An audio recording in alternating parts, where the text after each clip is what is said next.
네, 오늘은 놈놈놈이란 제목으로 같이 말씀을 나누도록 하겠습니다. 제가 이 영화 중에 이제 놈놈놈이라는 영화가 있었어요. 그래서 이건 세 가지 놈인데 좋은 놈, 나쁜 놈, 이상한 놈, 그걸 줄여서 놈놈놈이라고 하는데요. 오늘 말씀에 이제 세 사람이 등장하거든요. 다윗이 솔로몬이 이제 왕으로 세워진 후에 유언을 남기거든요. 그때 세 명에 대하여서 한 사람은 정말 좋은 사람으로 남고 한 사람은 나쁜 사람으로 남고 한 사람은 이상한 사람으로 남았기 때문에 제가 이렇게 제목을 잡아봤어요. 이 놈놈놈에다가 우리가 믿음이라는 단어를 붙이면 어떻게 될까요? 믿음 좋은 놈, 믿음 나쁜 놈, 믿음 이상한 놈. 이 세 가지에 대해 나는 어디에 해당되는지를 한번 점검해 봤으면 좋겠어요. 어제 어느 친구에게, 아이에게 연락이 왔어요. 뭐라고 연락이 왔냐면, 목사님, 친구가 자꾸 불교 노래 틀어요. 옆에서요.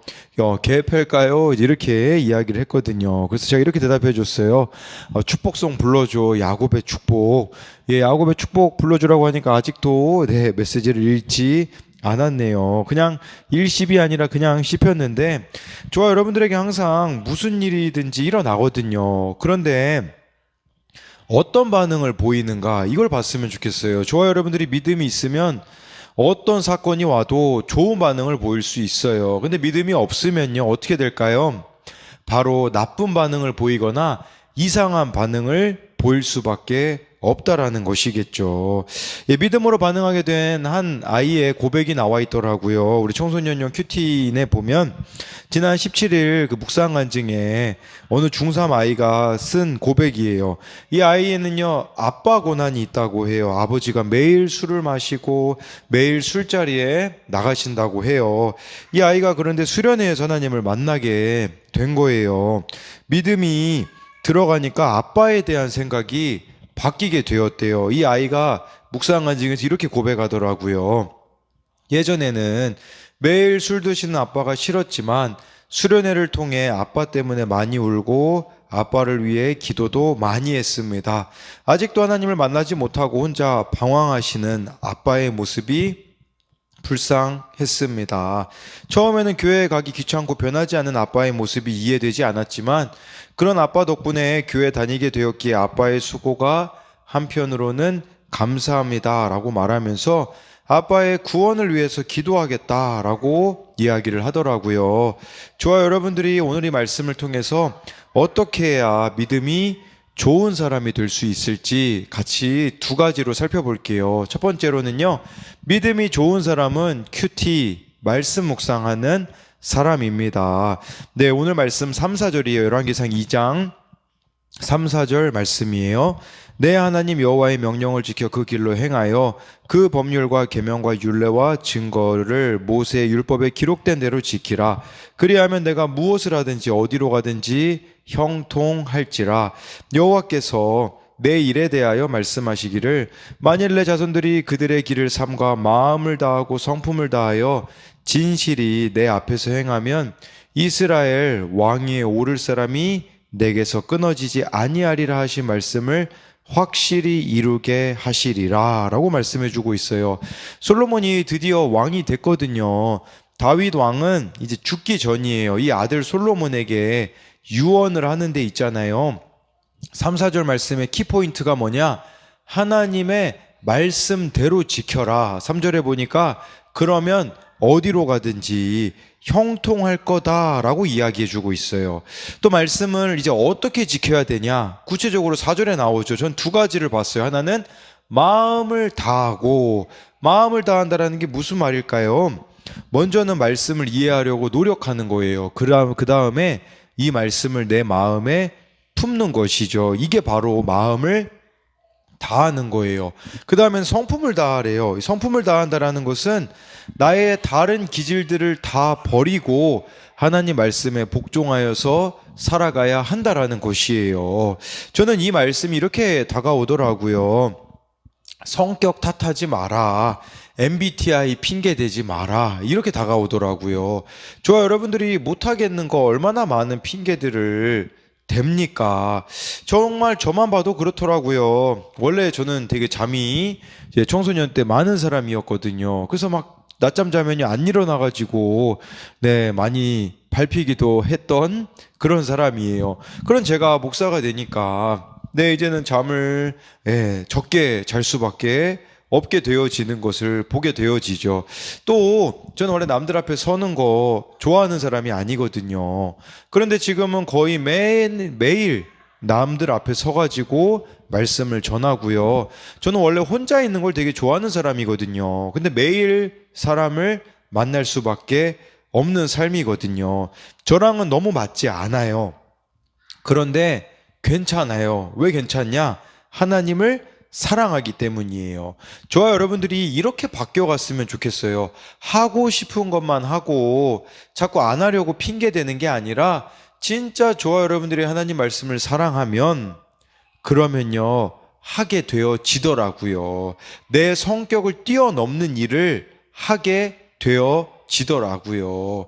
그러니 우리가 점검해야 되는 것은 내가 이렇게 못한다고 핑계를 많이 대는 것은 하나님에 대한 사랑, 하나님에 대한 신뢰가 부족하기 때문이 아닌가를 돌아봐야 한다라는 거죠. 솔로몬이 왕으로 살아갈 때 어떤 마음이었을까요? 역대상 22장 13절을 보면요. 그때에 내가 만일 여호와께서 모세를 통하여 이스라엘에게 명령하신 모든 규례와 법도를 삼가면 형통하리니 강하고 담대하여 두려워하지 말고 놀라지 말지어다. 이것은요 다윗이 원래는 그 성전을 짓고 싶었거든요. 그런데 다윗은 전쟁에서 피를 많이 흘려서 하나님의 성전을 지을 수가 없었어요. 그래서 솔로몬 보고 성전 지으라고 하는데 말씀대로 하라고 하면서 맨 마지막 부분에 이렇게 이야기해요. 강하고 담대하여 두려워하지 말고 놀라지 말지어다. 왜 굳이 다윗이 이렇게 솔로몬에게 이야기할까요? 솔로몬은 반대되는 상황이었기 때문이에요. 강한 거에 반대는 약하고 또 담대하지 못해서 소심하고요. 두려워하고 놀라는 사람이었었거든요. 하지만 그것은 문제가 안 된다라는 거예요. 앞에 나와 있듯이 이스라엘에게 명령하신 모든 규례와 법도를 삼가 행하면 이라고 해주고 있어요. 무슨 말이냐면 저와 여러분들이 말씀대로 살아가면 우리 안에 있는 두려움들이 사라져서 강하고 담대할 수가 있다라는 것이에요. 그런 관점으로 보자면요. 우리가 내가 의지할 만한 백이 없다라는 게 능력이라는 것을 좀 알았으면 좋겠어요. 다윗이 뭐 능력이 있었었나요? 다윗이요 부모님의 사랑을 받았을까요? 그가 쓴 시를 보면요. 부모는 나를 버렸으나 여호와는 나를 영접하리로다 라는 말씀이 있어요. 다윗은요 결핍이 있었죠. 부모의 사랑을 받지 못하는. 또 이스라엘의 처음 왕이었던 사울 왕이 다윗을 죽이려고 오지 않습니까? 다윗이 뭐가 능력이 있었나요? 없었죠. 15개의 광야를 그렇게 힘겹게 지나면서 다윗은 하나님을 의지할 수 있는 기회로 삼았다라는 거예요. 무슨 말이냐면 내가 백이 없다라는 거, 그건 오히려 하나님을 의지하기엔 좋은 기회라는 거죠. 여러분 의지할 게 없다라는 것은 저와 여러분들이 말씀대로 살기에는 너무나 좋은 조건이라는 것을 알아야 해요. 그런데 왜 우리는 이렇게 말씀에 관심이 없을까요? 그 이유는 내가 의지할 만한 것이 너무 많기 때문이라는 거겠죠. 다윗 왕이 솔로몬에게 꼭 은혜를 베풀어야 될 사람이 있다고 해요. 이 사람은 좋은 놈이겠죠. 열왕기상 2장 7절이에요. 마땅히 길르앗 바르실레의 아들들에게 은총을 베풀어 그들이 내 상에서 먹는 자 중에 참여하게 하라. 내가 내 형 압살롬의 낯을 피하여 도망할 때에 그들이 내게 나왔느니라. 먼저는요 다윗이 좋은 놈으로서 은혜를 솔로몬에게 누구에게 베풀라고 하냐면 바르실레 아들들에게 베풀라고 해주고 있어요. 바르실레라는 사람이 어떤 사람이었을까요? 바르실레는요 다윗이 이제 왕이었을 때 다윗의 아들 압살롬이 반역을 일으켰거든요. 그때 다윗이 정말 맨발로 울며 도망갔거든요. 그때 마중 나왔던 사람이에요. 이 사람이 막 음식을 가지고 와서 또 다윗과 함께하는 사람들을 대접했거든요. 만약에 반역이 성공해서 압살롬이 왕이 되면 제일 먼저 누굴 죽일까요? 바르실레겠죠. 다윗을 도와줬기 때문에. 그런데 바르실레는요, 정말 이 다윗이 어떻게 보면은 쓸모없는 상황이거든요. 도와주면 나에게 피해가 되는 상황이거든요. 그런 다윗을 도와주었다라는 것이에요. 이걸 보면서 제가 이런 생각이 들었어요. 저와 여러분들이 진짜 하나님의 사람이면요, 바르실레와 같이 은혜를 베풀 줄 아는 사람이 되어야 한다라는 것이에요. 제가 알고 있는 청소년이 이번에 해외여행을 간다고 하더라고요. 그래서 이렇게 여행 가는데 좀 쓰라고 일부분을 좀 줬거든요. 근데 이 친구가 그렇게 얘기하더라고요. 목사님, 정말 10,000원밖에 없었는데 이렇게 주셔서 감사해요. 제가 마지막에 이렇게 했거든요. 너 11조는 꼭 해라 했어요. 그런데 이 아이가 망설이더라고요. 아니, 10,000원보다 몇 배 되는 돈을 줬는데 11조 그거 조금 떼는 걸 아까워하는 모습을 보더라고요. 근데 이 모습이 그 아이만의 모습일까요? 저와 여러분들의 모습일 수 있다라는 거예요. 하나님께 받은 것들은 엄청 많아요. 그런데 저와 여러분들이 그걸 가지고 나누어 주는 데는 너무 인색하지 않느냐라는 것을 말하는 것이겠죠. 그러다 보니까요, 하나님께 드리는 것도 아까워하고 사람에게 주는 것도 아까워한다라는 것이겠죠. 또 한 가지, 저와 여러분들이 진짜 믿음의 사람이라면 바르실레와 같은 모습이 있어야 되는데, 그것은 뭐냐면 있는 모습 그대로 사람을 사랑하는 모습이 있어야 돼요. 다윗의 조건을 보고 바르실레가 사랑했나요?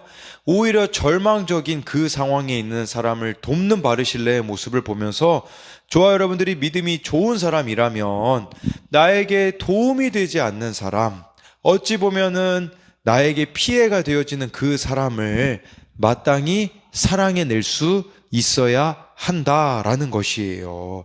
네, 그래서 이것에 대한 적용 질문으로는요, 하나님을 사랑함으로 바뀌고 있는 삶의 부분이 있나요?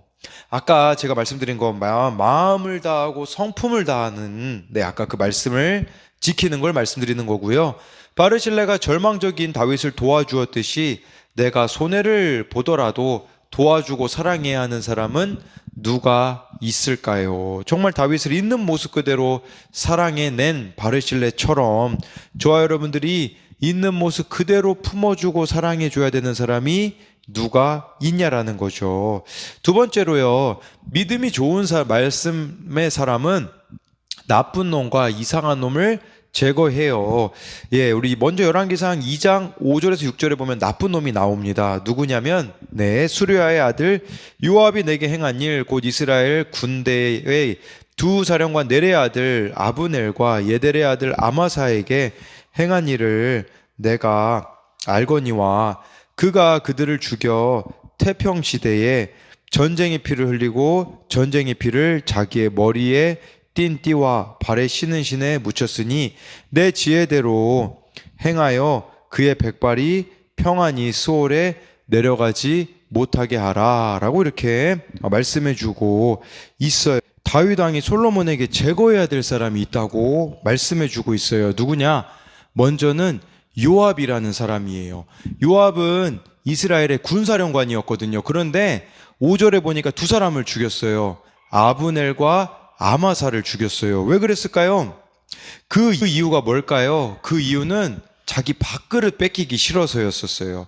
군사령관 자리가 빼앗겨질까봐 가서 치사한 방법으로 이 두 사람을 죽였다라는 거죠. 저와 여러분들 안에 요압과 같은 모습이 있을 수 있어요. 어떤 모습일까요? 욕심이에요. 욕심을 가지게 되어지는 부분들을 볼 수가 있는 것이겠죠. 또 다윗이, 근데요, 이 우리에게는 또 요압과 같은 존재가 있거든요. 이 요압과 같은 존재는 누구냐? 내가 외롭고 힘들 때 하나님이 아닌데 대체품으로 나를 일시적으로 위로해 주고 일시적으로 힘든 것을 피할 수 있게, 회피할 수 있게 해주는 존재가 요압이거든요. 왜냐하면 다윗이 밧세바랑 우리아의 아내인 밧세바와 간음을 하잖아요. 그때 우리아를 죽이는데 다윗이 요압과 짰어요. 요압은 다윗에게 있어서 자기의 죄를 가리는데 사용했던 사람이었다라는 거겠죠.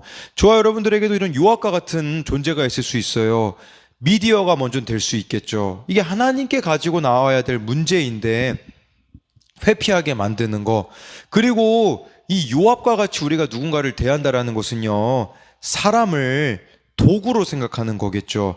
나의 만족을 가져다 주는 하나의 도구로 사용해서는 안 된다라는 것이겠죠. 예, 또 욕심에 대한 부분, 우리는 이렇게 정말 내가 욕심 부리고 있는 부분들이 있지 않는가, 이 부분도 생각해 봐야 돼요. 드라마 악인 전기를 제가 최근에 보았는데, 요약하자면 신하균 씨는 변호사고요, 김영광 씨는 조폭 두목이에요. 감옥에 이 김영광 씨가 있을 때 신하균 씨가 가서 이렇게 면담을 하거든요.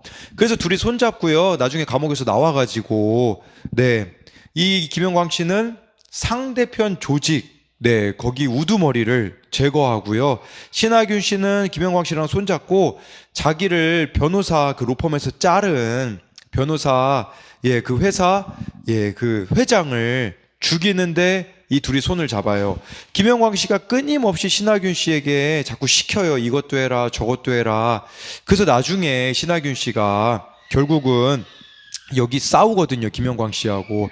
그래서 김영광 씨를 죽이기 전에 그렇게 이야기해요. 당신이 나한테 이렇게 시켜서 내 삶이 이렇게 됐다라고 하는데, 그때 김영광 씨가 이렇게 이야기해요. 아니라고, 당신 안에 있는 욕심 때문이라고 그렇게 이야기하더라고요. 맞더라고요. 신하균 씨가 욕심이 없었더라면 그 지경까지 가지 않았을 거라는 거예요. 저와 여러분들에게도요, 이 욕심이 결국은 내 삶을 망치고 있다라는 걸 기억하셔야 돼요. 그러니 지금 내 삶을 한번 잘 보세요. 내 삶이 지옥인가? 내 삶이 천국 같은가? 보면요, 내가 욕심을 끝까지 품고 지금까지 오면요, 삶이 지옥일 수밖에 없어요. 그러나 욕심이 아니라 말씀을 따라갈 때에 천국이 되어질 수 있다라는 것이겠죠. 그러니까 요압처럼 나의 욕심을 불러일으키는 게 무엇이 있는가 돌아봐야 된다라는 거죠. 여기 나온 요압은 나쁜 놈이라고 했잖아요. 이제 이상한 놈이 한 명 있어요. 열왕기상 2장 8, 9절이거든요. 바울임 베냐민 사람 게라의 아들 시므이가 너와 함께 있나니 그는 내가 마하나임으로 갈 때에 악독한 말로 나를 저주하였느니라. 그러나 그가 요단에 내려와서 나를 영접함으로 내가 여호와를 두고 맹세하여 이르기를 내가 칼로 너를 죽이지 아니하리라 하였노라. 그러나 그를 무지한 자로 여기지 말지어다. 너는 지혜 있는 사람이므로 그에게 행할 일을 알지니 그의 백발이 피 가운데 수월에 내려가라 하라 라고 해가지고요, 여기 나와 있는 이상한 놈은 바로 시므이예요. 시므이라는 사람은요, 어떤 사람이냐면 다윗이 아들 압살롬이 반역 일으켜서 도망갈 때요, 그때 피를 흘린 자요, 사악한 자요, 가거라 가거라 하면서 다윗을 욕한 사람이에요. 반역이 진압되고 돌아올 때는 어떻게 한 줄 아세요? 사무엘하 19장 16절 17절이에요. 바울임에 있는 베냐민 사람 게라의 아들 시므이가 급히 유다 사람과 함께 다윗 왕을 맞으러 내려올 때에 베냐민 사람 1000명이 그와 함께하고 사울 집안 내 종 시바도 그의 아들 15과 종 20명과 더불어 그와 함께하여 요단강을 밟고 건너 왕 앞으로 나오니라 라고 말씀해 주고 있어요. 다윗이 다시 왕권을 회복하니까요, 와가지고요 용서를 구해요. 근데 이 용서가 진짜였을까요? 제가 봤을 때는 진짜 같지는 않아요. 왜 그럴까요? 그 이유는 17절이에요. 베냐민 사람 1000명이 그와 함께 했대요. 이 시므이라는 사람은 베냐민 지파 사람이거든요. 근데 왜 1000명을 데리고 갔을까요? 다윗에게 강제로 용서 받으려고 한 거 아닐까요? 이런 거겠죠. 너 나 죽이면 이 1000명이 가만히 있지 않을걸? 이라는 거겠죠. 진짜 이 시므이가 사과를 제대로 했다면 제가 봤을 때는 혼자 가야 됐을 거라고 생각을 해요. 그러니까 시므이는요, 우리에게 어떤 존재냐? 하나님을 믿는 것도 아니고 안 믿는 것도 아닌 사람을 말하는 거예요. 필요할 때만 하나님을 찾는 이 시므이의 모습이 나에게 있지 않은가 돌아봐야 한다라는 거예요. 왜 하나님을 필요할 때만 찾을까요? 내가 능력이 있기 때문이거든요. 내가 능력이 없다면요, 매일 하나님을 찾을 수밖에 없거든요. 근데 내가 능력이 있다라고 생각하는 사람들은요, 필요할 때만 하나님을 찾는 이런 모습이 있음을 알아야 한다라는 것이겠죠. 그러니 정말 좋아요. 여러분들이 이렇게 하나님을 이용하고 있지는 않는가를 돌아보아야 한다라는 것이에요. 예, 그래서 이것에 대한 적용으로는요, 내게 있는 요압과 같은 욕심은 무엇이 있나요? 손쉽게 나의 외로움과 힘든 것을 잊게 해주는 요압은 무엇인가요? 시므이 같이 이기적이어서 여전히 나밖에 모르지 않나요? 하나님을 이용하는 기회주의자의 모습이 내게 있지는 않나요? 라고 해가지고요. 정말 좋아요. 여러분들이 예수님 믿는 척 하지 않았으면 좋겠어요. 이건 믿는 것도 아니고 안 믿는 것도 아닌 시므이와 같은 이상한 사람이진 않는가 돌아봐야 한다라는 거겠죠. 예. 제가 한 가지만 말씀을 이제 나누고 마치려고 하는데요. 네. 제가 최근에 이제 알고 지내게 된 아이가 있어요. 예, 개인적으로는 좀 이렇게 형편이 어려운 부분들이 있어서요, 가정에.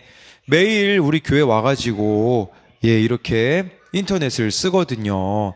예, 이 아이가 원래 평일에만 오거든요. 근데 어제 토요일인데 와도 되냐고. 그래서 제가 넌지시 이렇게 이야기했어요.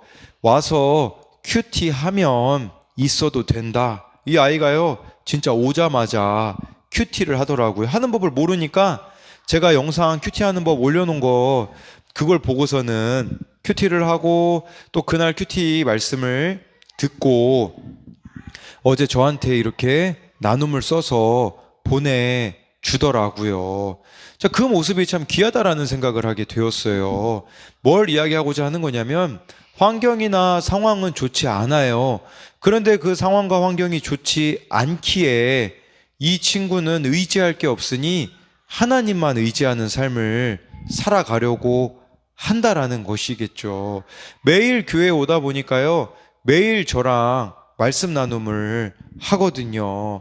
이와 마찬가지로 저와 여러분들이 안 좋아 보이는 환경, 안 좋아 보이는 상황, 안 좋아 보이는 사람이 우리들에게 있다라는 것은요, 다른 것이 아니라 저와 여러분들이 하나님을 의지하라는 기회라는 거예요. 그렇기 때문에 그때 마음을 다하고 성품을 다하여서 말씀 앞으로 나아감으로써 아까 말씀드린 바르실레와 같이요, 정말 누군가를 있는 모습 그대로 사랑해 줄 수 있는, 나의 도움이 필요한 자들에게 손과 발을 내어줄 수 있는 사람이 되었으면 좋겠습니다.